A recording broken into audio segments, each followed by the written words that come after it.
It's a typical Monday afternoon, and I was just doing my work in the sofa when my sister looked at me and said, "Hey Dad, do you want to go for a sister trip before I start work?" And my immediate response was to say, "No lah, I'm busy." But I paused myself and I thought, why not? You know, I am someone that lives by my Google Calendar.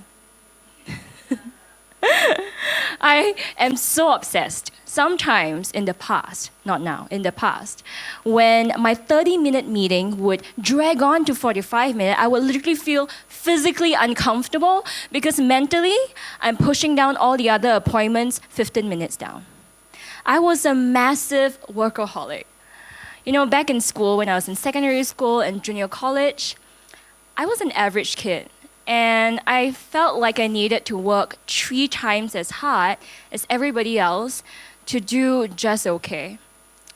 But because I believe that I needed to be successful in order to be happy, I made myself work doubly hard. My mantra was work hard now and play later.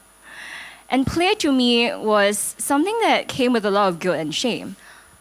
But on that Monday afternoon, strangely, I just thought, okay, I think I should do it. So I asked my sister, what do you have in mind? Because I wouldn't know when's the next time I could travel with her once she started work. We all know the corporate world here. So then started our first trip to North Vietnam. And because it was our first time as solo travelers, we decided to work with a travel agency and planned it to the T. Our perfect plans within 24 hours landed us in a musty, dark room with a few gross bunk beds at 4 a.m. They dropped us there after a 5-hour trip in a sleeper bus and said, just stay here till dawn. And so we used our backpacks as pillows and slept with our eyes half open. Thankfully, they did pick us up at 8 a.m. the next morning and scooted us to a tour agency. And we met Phuc, which is the name of our tour guide, Phuc. No, that's really his name. So we met him, and he was the tour guide for our first trip in North Vietnam at the Ha Giang Loop. And he was the sweetest, he is the sweetest guy, right? Like throughout the entire trip, he was asking us if we were okay. He was asking us if we needed water. He said, don't worry, take your time, no need to rush. And he risked his life to take the most amazing photos for us on the cliff, on the mountain. He was like a boyfriend for a day, okay? Perfect. And then on the same day, we met 3 French boys.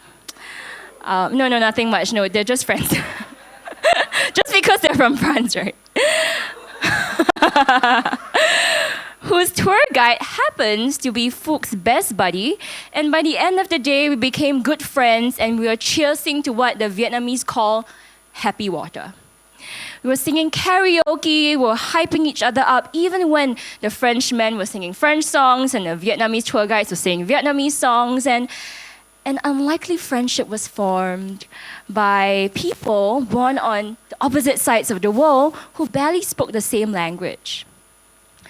And then we traveled to Sapa, where we met Mama Mao, this lovely grandmother living on the fields of Sapa.